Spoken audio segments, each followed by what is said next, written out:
I guess remember the two totals, so I figured that was. There's two. Yeah. He traveled tomorrow. There's a funeral. Right, because that's double. Through band. Yes. Two travel pools and then. That's it. It was crazy. Yes.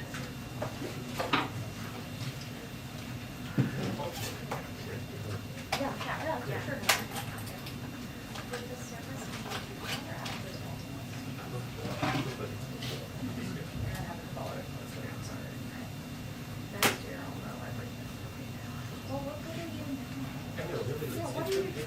This is the question of confidence. A failure of leadership. I'm pretty sure. One joke was enough. I would like my approval rating to be just barely above 50%, but I don't. It's hard as a vice president. You don't have explicit duties. Your job is really quite enormous. You get the stuff that seat as one. Yeah, basically. Look, if he sends you to Paris, no. Or the border.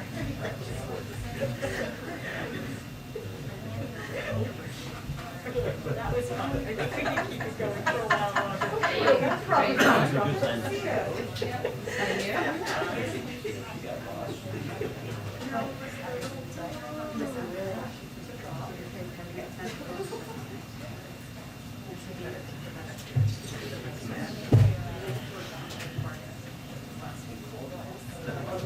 No, I just don't have a suit jacket with me. Oh, well, why are you? I believe that. I sat in here without a suit jacket. And no tie, so I can't keep up with the multiple seasons in one day.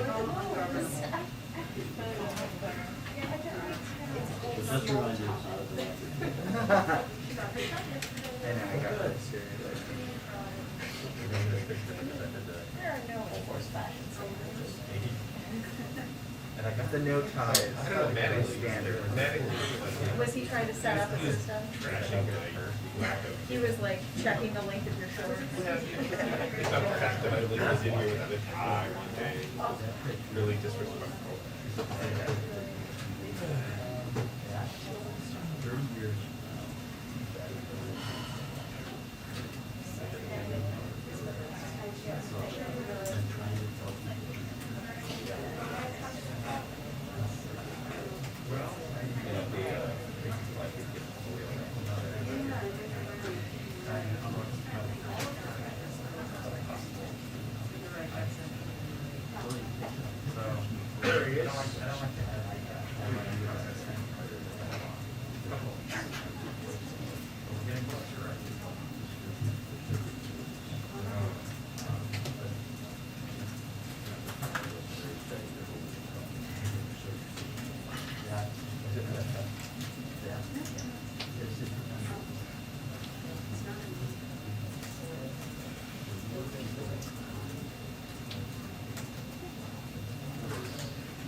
But he did all the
Yeah.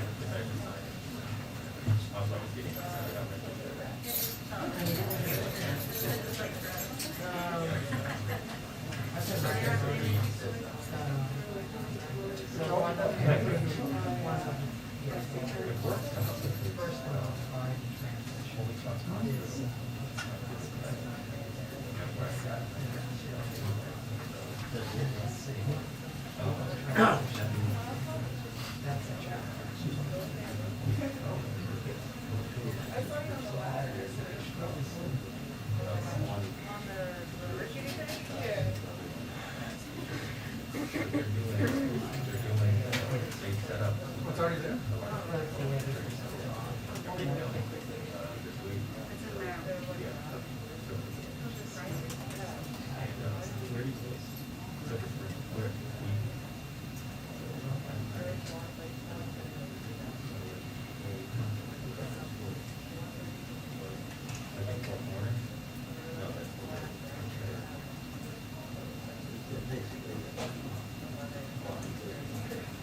Oh, okay.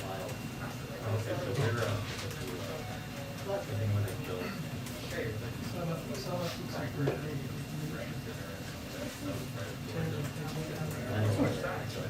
Yeah,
that's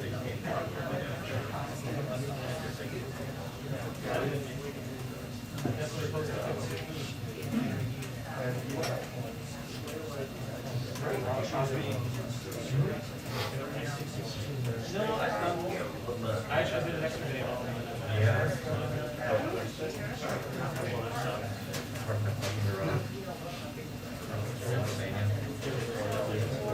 Are you guys gonna bring in the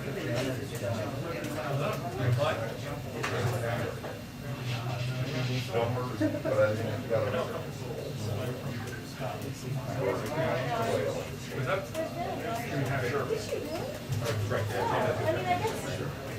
I would like to. When you're 65. 2-minute warning on the briefing. 2-minute warning on the briefing. Thank you. Yes, there you go. It's really awesome. Someone can do it. I think it's like a sign of getting. Yeah. I think that just means that she has the bug. Wants to have it out there that I haven't seen that night. sources and stuff. Right. It's probably like, I'll drop it. It's like something.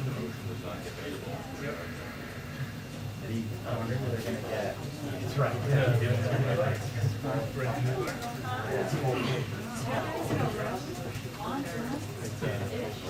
Ish, very ish.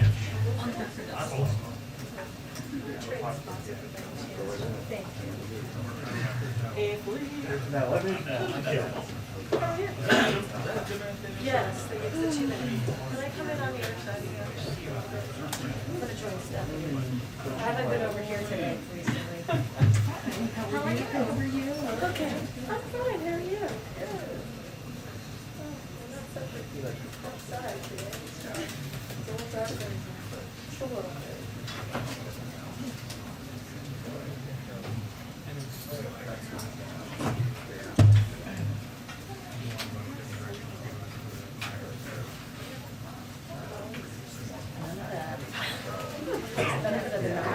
People can't see it, so.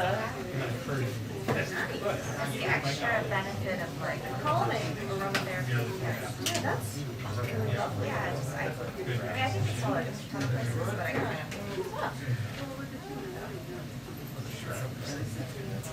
Yeah. I got like a little Maybe I don't. spring on my kid trying to do Oh, when I had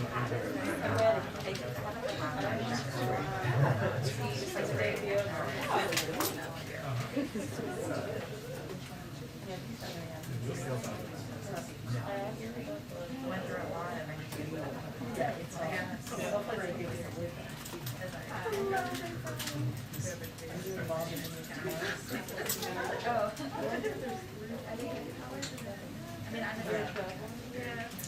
I'm gonna do the Baltimore part. No, not bad. That was my choice, actually.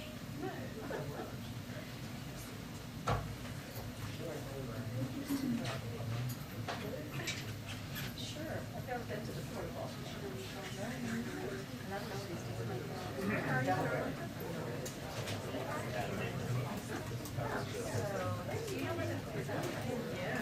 We're like a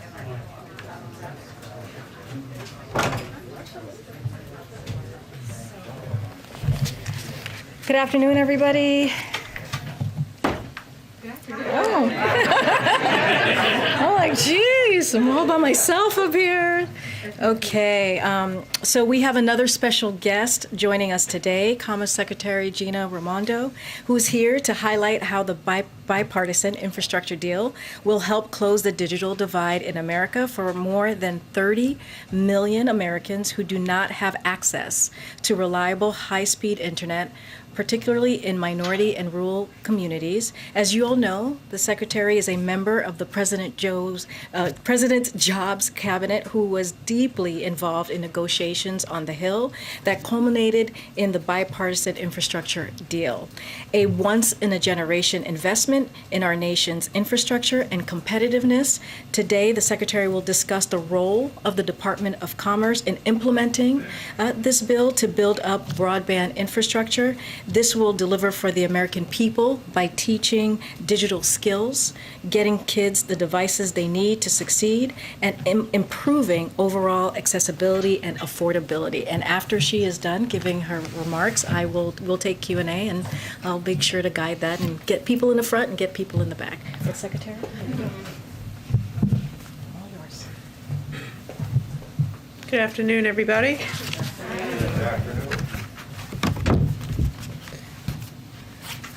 Well, first of all, thank you for inviting me today. It's a pleasure to be with all of you. I suppose before I talk about broadband, I just want to take a moment to recognize what an incredible accomplishment it was last week to get the bipartisan infrastructure bill accomplished. I can tell you, prior to this job, I was governor of Rhode Island for 6 years, and every year we were told an infrastructure bill was around the corner. It's going to come, Governor. The infrastructure money's coming. But of course it never did. And President Biden delivered.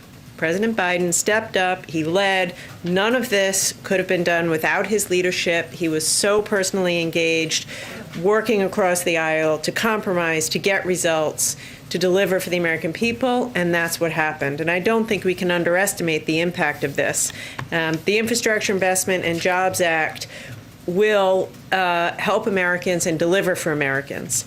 As it relates to the Commerce Department, it is going to enable us at the Commerce Department to fund key priorities that will have very tangible positive impacts for American workers and businesses. Just to tick off a few things, it's substantial funding for NOAA to increase climate resiliency and restore and improve coastal habitats. It is, very excitingly, permanent authorization for the Minority Business Development Agency and $1.6 billion to that agency. MBDA, which resides in the Commerce Department, is the only federal agency solely focused on promoting the growth, development, and resiliency of minority-owned businesses. So it's pretty incredible. But today I'm going to focus particularly on broadband, as Karine said. President Biden has set a very ambitious goal for his administration that we must connect all Americans, regardless of where they live, to high-speed, affordable internet. And thanks to the passage of the bill, we will be able to accomplish just that. The Infrastructure Investment Act allocates $65 billion to expand broadband in communities all across America, to create low-cost options and subsidize the cost of service for those who need it. Of that $65 billion, about $45 billion will be coming to the Commerce Department at NTIA to administer that program. I will say this is an area that I am particularly passionate about, having been a governor during the pandemic and being with people who didn't have broadband, children who couldn't go to school, people who couldn't go see a doctor or a therapist. It is heartbreaking, and it showed in a very real and human way how essential broadband is. And the fact of the matter is we have to close the digital divide, period. And this infrastructure bill will allow us to do that, and the $48 billion coming to the Commerce Department will allow us to do that. Beyond the physical infrastructure, laying fiber, affordability is just as important. Affordability is just as important as access. It does a family no good if there's broadband in their community but they can't afford it. Closing the digital divide means both providing the broadband and making sure it's affordable. So the investments in this bill will help ensure every American can access affordable high-speed internet, which means requiring funding recipients to offer a low-cost affordable plan. Everyone who gets a penny of this money is required to offer a low-cost affordable plan. Provide federal funding for broadband services to low-income families, requiring providers to be transparent about pricing to help families do comparison shopping for services where they have competitive options. I will confess this is going to be a massive undertaking for the Department of Commerce, but we're up for it. We've been planning for months, and we're up for it. We plan to work in close collaboration with states, counties, cities, community-based organizations, and the private sector in partnership to develop grant programs which will ensure that we roll this out in an efficient manner. Broadband is the gateway to economic opportunity, and so in order to open that gateway, we're putting equity at the center of everything we do. I will say, to truly transform our economy into one that works for all Americans and one that will make our country more competitive on the world stage, we have to make investments in a way that is equitable and just. And we view this lens across all of the work we do at the Commerce Department, and it will be particularly front and center with the broadband work that we will be doing. It will not be easy. This will be technically difficult.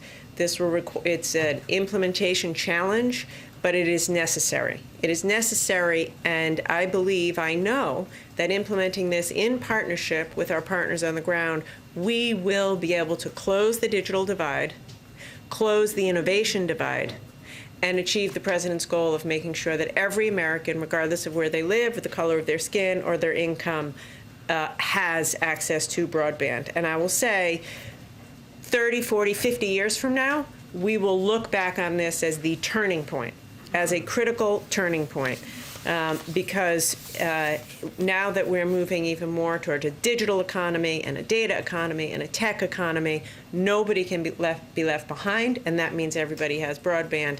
And due to the President's leadership, we're going to be able to deliver on that. So with that, I will turn it over to you. Thank you. Go ahead, Rita. Thank you, Karine. Thank you, Secretary, for being here. Can you walk us through the logistics of how the money is going to be allocated? From what I understand, at least $100 million will go to states. And then is it totally up to the states to determine what projects to launch, or will there be federal oversight? But basically, I'm trying to understand how the money is going to get funneled through and how the remaining money is going to be allocated. Yes, thank you. So in terms of the practicality of it, each state will receive $100 million, as you say. The remaining money will be allocated based on need, based on how many underserved households there are in that state.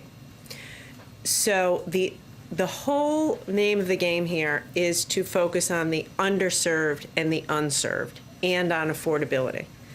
We have to make sure that we don't spend this money overbuilding. So, which means we'll have to work very closely with the FCC and using their maps to make sure that we focus the money where broadband doesn't exist now. So we plan, everyone gets 100 million. Beyond that, it'll be based upon unserved, based upon need. We're going to give out a grant per state, and each state will then give grants to sub-grantees on the ground. We are, as I just said, very focused on equity and making sure there's affordability and ubiquity, which means we have to be flexible. Like in a state like Rhode Island, where I'm from, there's no rural Rhode Island.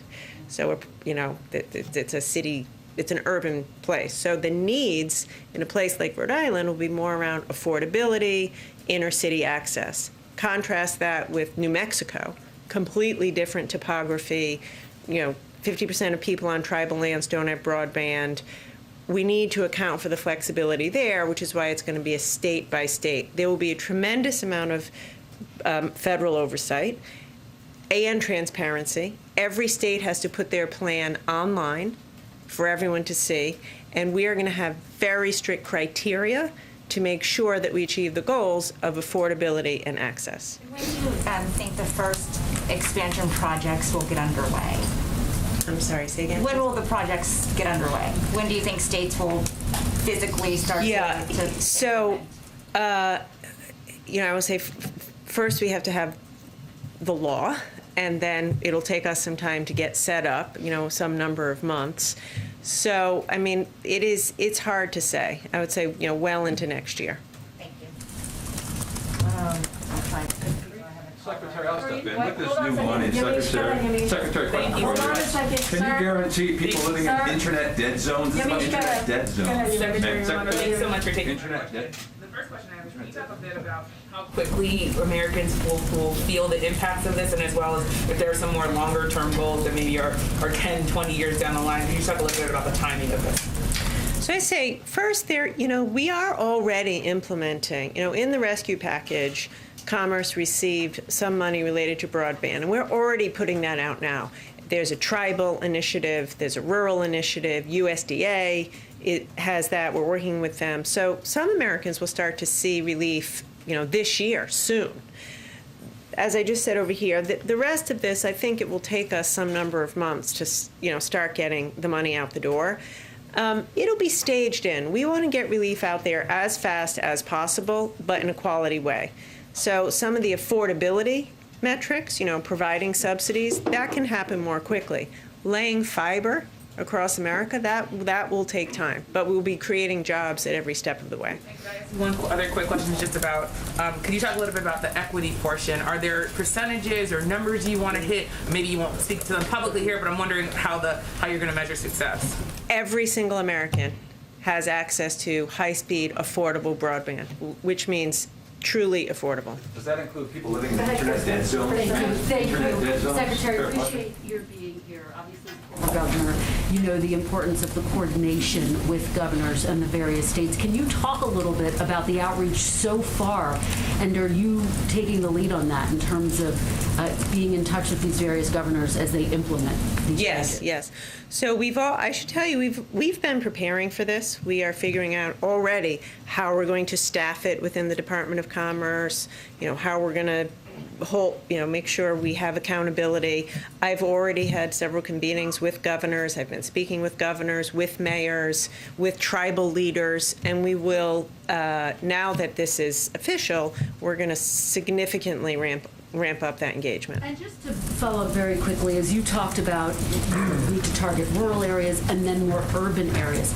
How do you determine which areas you're addressing first? Is it an all-hands-on-deck approach? How can we expect to see the rollout happen? We are asking each state to give us a plan. So we are saying to them, show us a plan that guarantees every single person in your state has access to high-speed, affordable internet. And then we're going to evaluate that plan, adjust it, provide technical assistance to make sure at the end of the day we hit the goal. And just to push you on the timeline a little bit, some of the physical infrastructure projects are estimated to take 6 months to a year. Is that about the same timeline that you're tracking for this? Look, it's really hard to say. We have to be flexible. Laying fiber in a place with a mountainous, difficult topography, that could take years. You in the back. Thank you, Karine, and thank you, Secretary Raimondo. I want to ask you about implementation. It seems to be the focus of a lot of our questions. 1 year from yesterday, the midterm elections will take place. Can you guarantee that people all around the country will see that implementation take place before the midterm elections? And what type of projects are you looking at in terms of implementation between now and then? So certainly Americans will feel and see in their communities much of the progress that the Biden administration is overseeing. I mean, from the rescue package to the infrastructure package. It is not the case. I think every community will see activity and action. Some communities will start to see, people working, laying fiber. But I also think it's important to be realistic and you have to be honest with people, which is to say, we want to get this right. It's more important to get it right than to rush. So I think people will see their state putting together a plan. They'll see us starting to move out on that plan. But not everybody's going to have broadband a year from now. A year after President Obama signed the Recovery Act, he acknowledged that this idea of shovel-ready jobs is not reasonable. It doesn't exist. Would you agree with that statement in terms of what President Obama said after the passage and his signature on the Recovery Act back in 2009? Look, there's all different kinds of projects. There are many projects that are shovel-ready. I can tell you that from being governor. In my state, there are many projects that are shovel-ready, need money to be added. There are others, and broadband is an example, that require more planning, that require thoughtful technical planning. So the whole point of the infrastructure package is to deliver for Americans. I promise you this, a year from now, many people will be working in high-quality jobs because of this package. But I also promise you that the president wants us to get it right. And if it takes a little longer to lay the groundwork for fiber and broadband, then we're going to do that. What's your message to people who live in internet?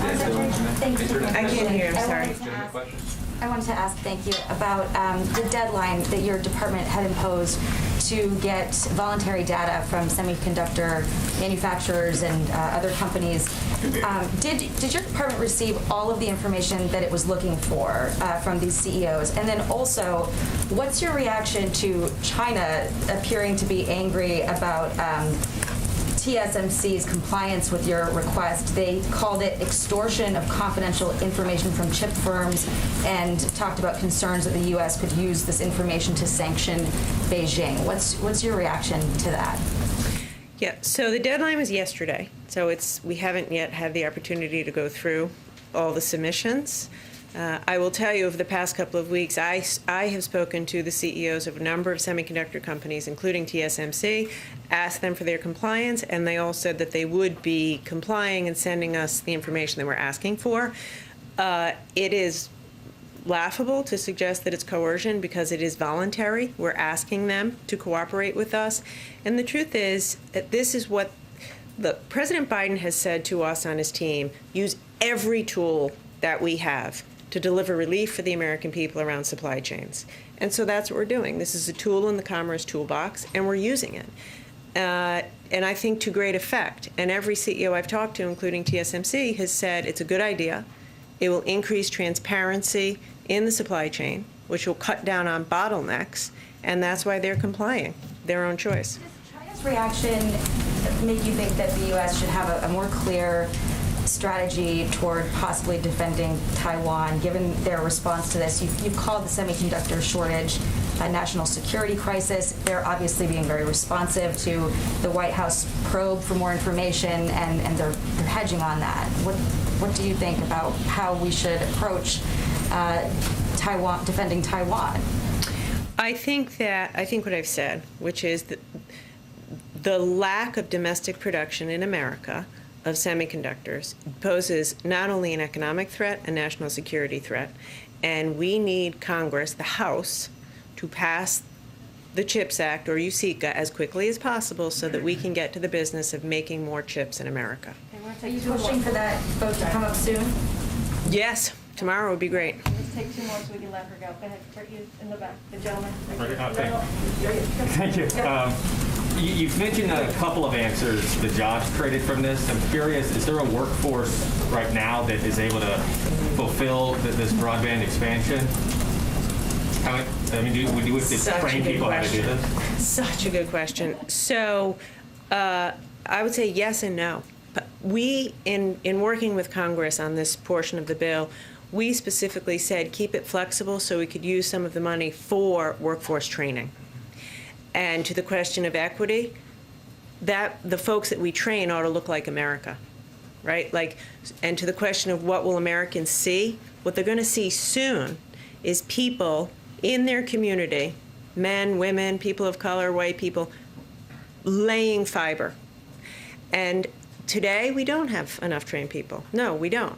But some of this money will be used for workforce training so that we can train folks, and in the process of doing that, diversify, the ranks of electricians and technicians and folks who are, deploying the fiber in America. I want to ask you about broadband, but just first, the Commerce Department made a really consequential decision to add NSO Group to its entity list, right? And could you talk a little bit about was there a specific breach that led to that? Was there evidence that their software is being used to monitor U.S. citizens? What was it that led you to make that decision? Usually we don't comment on the details. I will simply say it went through the same process, interagency process that all of these decisions go through. We came to a determination that it was necessary for national security in order to impose that. Okay, and then on the broadband question, Congress exempted the infrastructure bill, this $42 billion pot of money that you have, from the Administrative Procedure Act, which requires a number of things in terms of public notice. I'm having bad flashbacks to law school. Administrative law. Well, it's really important for journalists because we use things like the Freedom of Information Act to get information on how government is spending money that might be going to private sector companies. So since we don't have that, how do you expect us to hold you accountable for how this money is being spent? So I'll confess I haven't gone that deeply into the weeds of that particular provision, but I will say this. As I said here, we are deeply committed to transparency. The way to build public trust is transparency. As a result, every single state plan is going to have to be put online. So you can comb through every detail of every plan to see where every penny goes. And I think that's really important. Thank you so much. Secretary, do you have a message for people living in internet dead zones? Can you guarantee they'll get Thank you, guys. Thank you. I hope you get out to enjoy the weather. Yes. Thank you so much. Okay. It's going to be an interesting briefing. I have a few things for all of you at the top. So today, the Biden-Harris administration is announcing a set of concrete steps to accelerate investments in our ports, waterways, and freight networks. These goals and timelines will mobilize federal agencies, get money out of the door for high-impact projects faster, and lay the foundation for successful implementation of the historic investments included in the bipartisan infrastructure deal for our supply chains, jobs, growth, and competitiveness. This action plan will increase federal flexibilities for port grants, accelerate port infrastructure grant awards, identify project locations for coastal navigation, inland waterway, and land ports of entry, and launch the first round of expanded port infrastructure grants. Outdated infrastructure has real cost for families, as we all know, for our economy, and for our competitiveness. We're seeing that right now, even as we move record goods through our ports, with supply chain bottlenecks forming that lead to higher prices and lower deliveries for American families. Even as we take immediate action, we have a chance to make lasting fixes through the bipartisan infrastructure deal. The bipartisan infrastructure deal includes a total of $17 billion to improve infrastructure at coastal ports, inland ports and waterways, and land ports of entry along the border. This is the single largest federal investment in our ports in U.S. history. And these investments will improve the efficiency, sustainability, and resiliency of these hubs of commerce. As you all know, the President will be visiting the Port of Baltimore tomorrow, where he will further discuss the administration's Port Action Plan and the historic investment in ports in the bipartisan infrastructure deal. Today, our U.S. Surgeon General, Dr. Vivek Murthy, released a community toolkit for addressing health misinformation, continuing his administration's work to combat health misinformation during the pandemic and beyond. As you all know, earlier this year, Dr. Murthy released a Surgeon General's advisory warning people about the urgent threat of health misinformation. The toolkit released today builds on his effort, offering practical guidance for trusted community leaders like healthcare professionals, school administrators, teachers, and faith leaders to understand, identify, and stop the spread of misinformation. This is particularly timely. Yesterday, Kaiser Family Foundation released its vaccine monitor findings, outlining that belief in pandemic-related misinformation is widespread, with 78% of adults saying that they have heard at least one of 8 different false statements about COVID-19 that they either believe to be true or are unsure if it is true or false. As we continue our effort to vaccinate more Americans, including children, it's mission critical Americans have access to accurate information so they can make health decisions based on facts. Last week, for the 4th time, Republican members of the Senate Small Business Committee blocked a vote and refused to show up to a hearing on Dilawar Syed, a qualified, uncontroversial nominee to be the Deputy Administrator of the Small Business Administration. This is a position important for helping small businesses across the country, and Dilawar has had a successful business career and is endorsed by more than 200 groups and individuals, including the Chamber of Commerce. If confirmed, he would also be the highest-ranking Muslim in this administration. But Republicans, whose justification for opposing his nomination keeps shifting as argument after argument falls flat, continue to block a vote on his nomination. If for some reason they don't believe he should be confirmed, they should just say so and vote no. Instead, they are obstructing a vote from even taking place. As the SBA works to help small businesses build back from the devastation caused by this pandemic, we call on these Republican senators to do their job and show up and allow a vote on this qualified nominee. And that's all I have. Go ahead, Alex. Thanks, Karine. 2 quick ones on infrastructure and then one on COP26. To start, obviously, we're all pretty interested in timing for this bill. And the President said yesterday in his WKRC interview that Americans could see some of the funds go out, quote, literally in a matter of weeks. What exactly could we expect to see happen that quickly? And is there a risk that he and other administration actors are overpromising at this point when, you know, the Secretary just mentioned that it could take months for a lot of these programs to go forward? Well, I think there's what you call shovel-ready and shovel-worthy. These are things that you will hear us talk about a lot. And the Secretary actually did say there are projects that are shovel-ready and ready to go, and that is actually a real thing. One of the things that the President talked about last night, he identified like the Brent Spence Bridge as a major example of a project he expects to get funding, right? The deal will also help transit expansion projects, including Valley Metro Northwest Phase 2 extension in Phoenix, Arizona, and Met Council Gold Line extension in St. Paul, Minnesota. So, you know, we're going to be working to pinpoint areas of the greatest need where these investments will make the big differences in the daily lives of families and create jobs. So we'll have more to share in the near future, but there are projects that are ready to go, and we're going to identify that, and we'll have more to share as the days come. And then following up actually on Trevor's comments on oversight, you all have talked about how important preventing waste and fraud and abuse are to the President. So can you speak about what specifics the administration is putting in place to prevent that?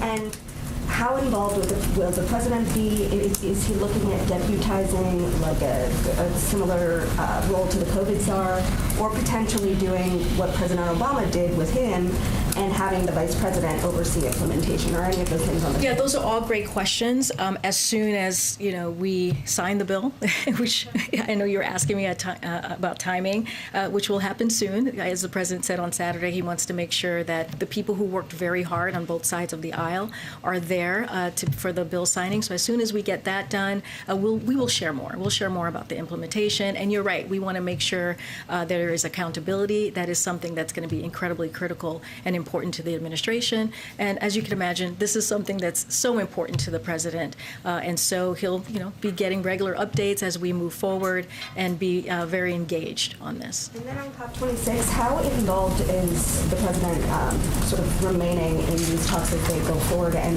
is he optimistic there will ultimately be a deal? Well, I'll say this. The president is definitely very engaged. We have White House officials who are there currently at COP26. Secretary Pete Buttigieg, that's where he basically left after leaving here, speaking with all of you. And so, again, we're very engaged. We have White House official staffers there as well who've been in and out of COP26. So, yeah, we're just going to continue to have those conversations, and we're optimistic. I know that the president's not going to sign the bill until next week, likely when members of Congress can join him. But why is there not a more urgent effort to have him and members of his staff and cabinet out on the road selling and explaining the various components of the infrastructure bill and Build Back Better? Well, I'll say this. The president is doing local media, as Alex was just asking me about Cincinnati, and that is a way that's really important for to hear the president's voice, to talking directly to the American people. We'll see more of that. The president's going to be going to Baltimore tomorrow, and we'll continue to see the secretaries that we've listed who are going to be out there really selling this bill, as you say. But let me just add a few things. So it's going to be the cabinet is Secretary Pete Buttigieg, Transportation, Energy Secretary Jennifer Granholm, Commerce Secretary Gina Raimondo, who was just here clearly, Interior Secretary Deb Haaland, and EPA Secretary Michael Regan, who's actually at COP26 right now, as well as cabinet members and administration officials who will play a major role in implementing this agenda. And you'll see them out there over the next coming days and continue. I mean, that's one of the reasons we had Secretary Buttigieg here. That's one of the reasons we had Secretary Raimondo, because you all are writing about this and people are watching, and we want to make sure that they hear directly from us. Understood, and I know that there is going to be an effort to get people out into the various communities across the country, but you do have some of your fellow Democrats who say, we want the president to be more vocal. We want him to be out there and explaining this and explaining the various components, because you are talking about these big pieces of legislation, and you still have the second piece of it, which hasn't passed. We're working very hard on, and we're very optimistic, as the president says. Though, to not have him and other top officials out in a more robust way now. But the president is out tomorrow. He's going to be in Baltimore. He's going to be talking about this. Yeah, and he'll continue to do more. And I would actually argue that he has been out there. Anytime that, I've traveled with him, many of you have been part of the pool where he talks about both the infrastructure bill and he's talked about the Build Back Better Act. And he's been into multiple states doing that over the past several months. Look, that's going to continue. I think what he wants to make sure is that get this signed, having all the parties, both on the Republican side and the Democratic side, who were very, very instrumental in getting this done, and then we'll continue making sure that we're selling this, talking to the American people. And you're right, this is a complex piece of legislation, but they're also very popular. We know, right, that the American public wants infrastructure. It is very popular. They want to see the modernization of that hard infrastructure. So we're going to continue to push forward. And one more, if I could, and Secretary Raimondo was asked about this, but I'm curious for your take. Some of what was announced today and what Secretary Raimondo was talking about is an effort to create jobs as well, but you are dealing with worker shortages right now. So how do you deal with the worker shortages, given your ultimate goal of creating? Yeah. So, are you talking about the port action plan that we? Okay. So I just want to say a couple of things about that. and what it's going to do in the short term, which is critical and important. So, while we're moving record amounts of goods through our ports and to shelves, we understand the frustration that Americans feel when backlogs lead to higher prices or delayed goods. So today's announcement builds on the steps we've already taken to help address the supply chain challenges we've seen globally because of that pandemic. So just wanted to make sure that was clear. And that is kind of part of what the president has already done, which is partnering with the ports of LA, Long Beach, along with leading retailers and shippers like FedEx and UPS to move goods in and out of those ports 24/7. So within weeks, the Port of Savannah, the third busiest port in the country, will have 5 pop-up sites in Georgia and North Carolina that will help ease congestion on the shipyard. So within 45 days, we'll be launching $240 million in grants to improve ports, and in the weeks and months that follow, billions of dollars additional money will be flowing to improve our critical port infrastructure. And bolstering this work is historic levels of investment we've secured through the bipartisan infrastructure deal, which includes, as I mentioned, $17 billion for ports and tens of billions of dollars more for roads, bridges, rail, and other links in the supply chain. Combined, these steps are going to create good paying jobs, fix our supply chains to generate to come, and lower prices for working families. And so that's a really important, the good paying jobs. When we talk about, the labor shortage, I think the president has talked about this, the importance of making sure that we're paying people wages that are competitive, so that they're able to come back into the workforce. So that's mission critical there as well. Thank you, Karine. During that interview yesterday with the Cincinnati TV station, the president apologized for being late. He said it was due to little foreign policy issues. What was he referring to? So as you can imagine, we're not going to read into, every aspect of the president's day. He meets regularly with his National Security Council and advisors. Some meetings go right on time, and some meetings go a little longer. But I'm not going to read anything specific to that, or I don't have anything to share on that one. Okay, and do you expect him to be doing more of these local TV interviews as part of his sales pitch for infrastructure? Yes, we do. I don't have anything to preview. The one that he did last night with Cincinnati was the first, but we're hoping to get him out there more, as we've been talking about, so the American people can hear it directly from the President of the United States. And just one more on the funding for infrastructure, and I apologize because maybe it is just me, but I still don't really understand how all the money is going to be allocated. For the broadband piece, the Secretary made very clear states are going to get a finite amount of money, they'll distribute it, the rest will be allocated based on need. For all the rest of the money, how will it be distributed? Does it go to states first? And will the federal government determine what projects that they will be assigned to? So I don't have the specifics for you right now, but I can tell you the agencies that will be involved on the specific components, right? So Department of Transportation on how this will improve will be in charge of how this improve our ports, rails, bridges, and our supply chain, right? That's kind of obvious there. The Department of Interior is going to be on strengthening the climate resilience and the impact of Native communities. We have the Department of Energy, it's going to be focusing on repairing our electric grid. Department of Commerce on getting high-speed internet to every American, as we just heard from the Secretary herself. You have the Environmental Protection Agency, and they're going to be replacing lead pipes and addressing pollution. So those are kind of how it's going to be broken down into agencies. The specifics on that I don't have to share with you today, but I promise the Secretary talked about this just now, which is transparency is going to be key here. And so we're going to make sure that the American public and all of you know how we're going to move forward on implementing this. Thank you. Thanks, Karine. As the president promotes this infrastructure bill, we know that Leader Schumer wanted a vote in the Senate on the much larger social spending bill by Thanksgiving. That's what he's hoping for. Are there any details you can provide about any outreach the president will be doing to Democrats this week? I know they're away and out of town on recess, but any outreach that he's doing to those key moderates like Senator Joe Manchin and Kirsten Sinema? Yeah, so I don't have anything to read out for you today on any calls that he's made or any scheduled meetings or anything in that nature. But as you can imagine, the White House officials officials, my colleagues, are constantly in contact with members and also staff. As you know, last Friday they voted on a rule in the House to make sure that the Build Back Better Act was voted on the week of November 15th. So we're, as the President said himself yesterday, in the last couple of days, he's very optimistic on getting that done. And we'll continue to talk to Leader Schumer. We'll continue to have those conversations on the Senate side as well to make sure that this gets delivered. Does he see that as a feasible timeline with moderates waiting to see more information from the CBO? I mean, he sees this as an urgency, right? And we've said this before. Like, members understand how important it is to get this out, to get this done.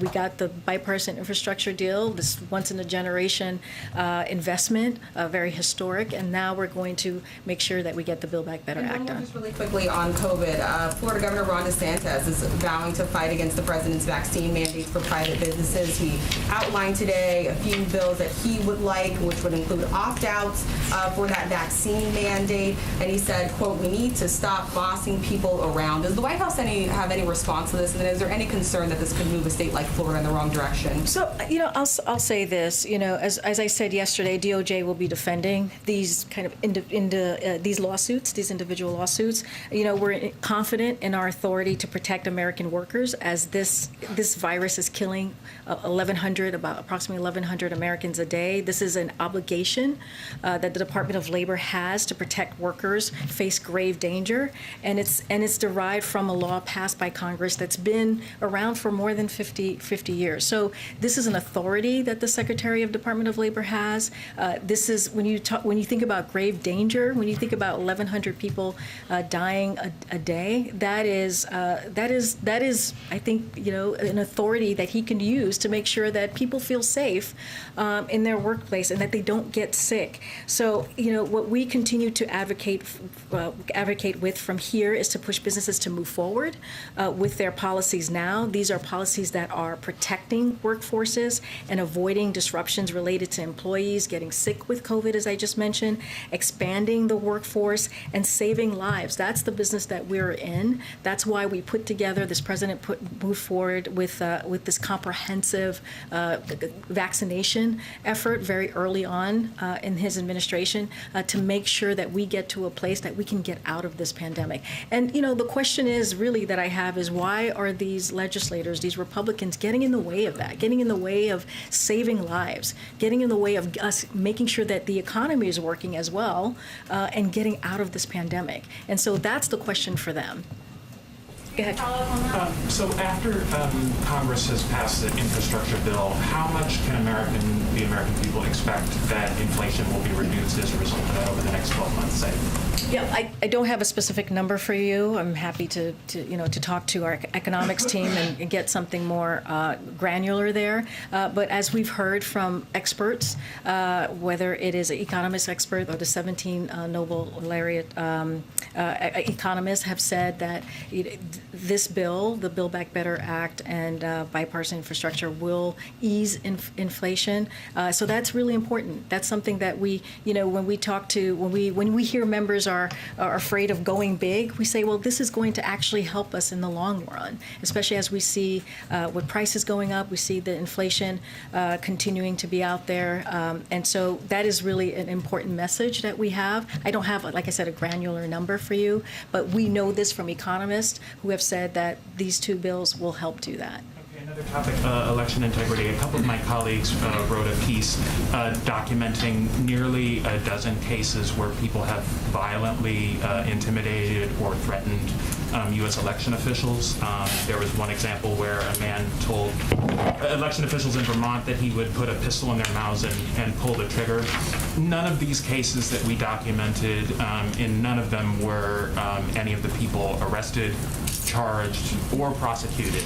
Are we living in a country where there's impunity around these kinds of issues, and what level of confidence do you have in the Department of Justice to actually police these issues? Well, we have all the confidence in the Department of Justice. On these particular issues, I can't speak to them here, so I would refer you to the Department of Justice on any specifics there, but we have complete confidence in the Department of Justice. Okay. Thanks so much. Yesterday, some Senate Democrats sent the president a letter on high gas prices and how how to combat those, including suggesting banning crude oil exports. Is President Biden considering banning those oil exports? Which, the oil exports from? The Senate Democrats wrote a letter asking the president to ban crude oil. Okay, got it, got it. So the administration is closely and directly monitoring the situation. As we've said before, we've communicated with FTC, right, to crack down on illegal pricing and are engaging with countries and entities around the OPEC Plus on increasing supply. We're looking at all the tools in our arsenal. We're very concerned about the impact of high energy prices on consumers, especially as we enter the colder months. And so we're continuing, like I said, to monitor the situation, and we're going to do everything that we can from here to address. So is that something that President Biden is considering? I don't have anything specific for you. I can just tell you what we've been doing here, which is calling on OPEC to increase their supply. We've been looking at, monitoring the situation. I mean, one of the reasons why the president said no to paying for a bipartisan infrastructure bill with a gas tax is because of this. And so we're going to continue to just keep an eye on this. And like I said, we're going to, we have tools in our tool belts that we can potentially address this with. So the only other tool that we've heard mentioned, though, from the administration is maybe tapping the Strategic Petroleum Reserve. We haven't really heard anything else specific that the president is considering. Is that because he feels that his hands are tied when it comes to what he can actually do to try to combat high gas prices? No, I wouldn't read it that way. We just don't have anything right now to announce. But like I said, we're monitoring this, and we're working through how we can actually address this. And one logistical question, is there a summit happening next week between the United States, Mexico, and Canada here at the White House? I don't have any information on that. I'm happy to check with the National Security Council. Yeah, no problem. OSHA authority? Good. Thanks, Karine. With respect to the Line 5 pipeline replacement, is one of the possible outcomes from whatever happens after this study reduced output? So let me, I'm going to use this opportunity to have some clarification here. So I think there was some confusion yesterday about the Line 5, so I just want to clarify again. So Peter's question yesterday was about the current Line 5, your colleague. And on the current pipeline, as you know, the state of Michigan is objecting to the continued use of its easement for the current pipeline. Additionally, Canada has decided to invoke the dispute resolution provision of the 1977 Transit Pipelines Treaty on the current pipeline. We expect that both the U.S. and Canada will engage constructively in those negotiations. Canada is a close ally and a key partner in energy trade, as well as efforts to address the climate crisis and protect the environment. These negotiations and discussions between the two countries shouldn't be viewed as anything more than that, and certainly not an indicator that the U.S. government is considering shutdown. That is something that we're not going to do. As it relates to the current pipeline, in addition to those negotiations, the current pipeline is subject to litigation between Enbridge and the state of Michigan, and those parties can speak more to the process. So what I think confused some folks here is that there are as a result a consent decree. As a result, there is a suggested potential replacement for a portion of Line 5. The Army Corps of Engineers announced an environmental impact study of that potential replacement in June, which is what I was talking about yesterday, and that's the study I mentioned. And so that was announced in June and is about the potential replacement, not the current line, which is what Peter had asked yesterday. So again, nothing new to share on the current line. We expect the U.S. and Canada to engage constructively on it. I don't have anything else to share about that. The current pipeline needs to be replaced, and that there is this study ongoing. Would a possible outcome from that study be a choice that limits output? And also, what's the timeline for that study? I have seen some reporting that a decision could come after the reconciliation vote, and that could be as soon as next week. I don't have a timeline on the study. Again, this is the Army Corps of Engineers who are taking this under. I don't have anything more to share. And I want to ask you about another story that's just breaking from our Justice Department reporter. Two sources are telling Fox that National Security Advisor Jake Sullivan is the foreign policy advisor mentioned in the former Clinton Clinton lawyer Michael Sussman's indictment. I understand that this just came across while you're at the podium, so you haven't probably had a chance to read into that, but what is the White House comment on that? And is there any conflict here, given that there has been news around the indictment? Is there any conflict here that would preclude Sullivan from being able to carry out his duties? As you just said, Jackie, I'm just now hearing this, so I don't have a comment for you at this moment. I don't know anything about what you're just mentioning, so I have to talk to our team. And there has been news around the dossier, though, over the last couple of weeks, and sort of this feeling that it's falling apart after the revelations that the Clinton-tied lawyer had lied to the FBI. Now, knowing what we know about the dossier, is there any concern that there was a lot of focus or too much focus on that during the president's campaign? So, Jackie, I refer you to the Department of Justice. I'm not going to comment on that from here, from the podium. Go ahead, Samantha.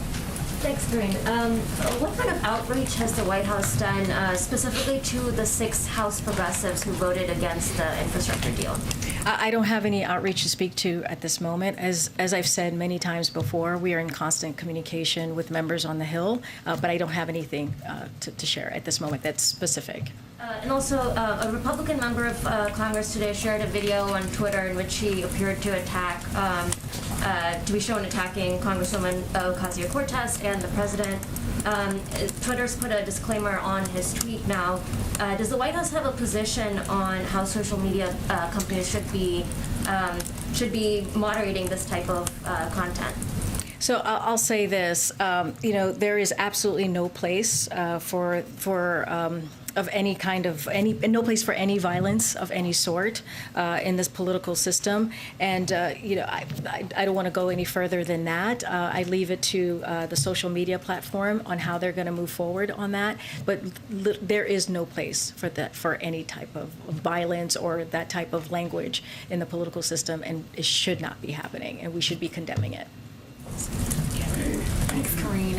Question on another topic, but first on infrastructure. Obviously, the administration has had months as we were watching this bill go through the process of making its way through Congress.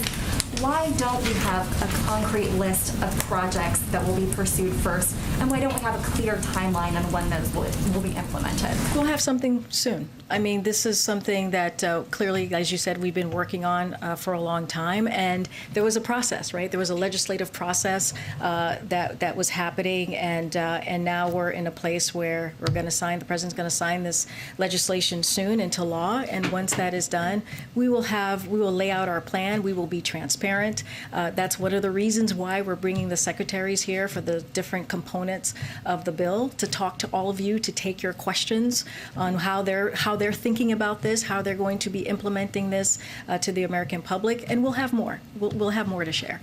And then we were told much earlier this year that the president would be getting his annual physical later this year. It's obviously later this year. The year is almost up. So when will he be getting that physical, and will we get the full results? I was just thinking, you're right. It is later this year. It's November. I don't have. The year is flying by. I don't have anything for you. As Jen has said, and we have said, that is going to happen. And once it does, we will be transparent about it. It will for sure be done before the end of the year. I think that's what we have said in the past. We will get this done. We'll make sure to get this done and share it with all of you when it gets done, when it happens.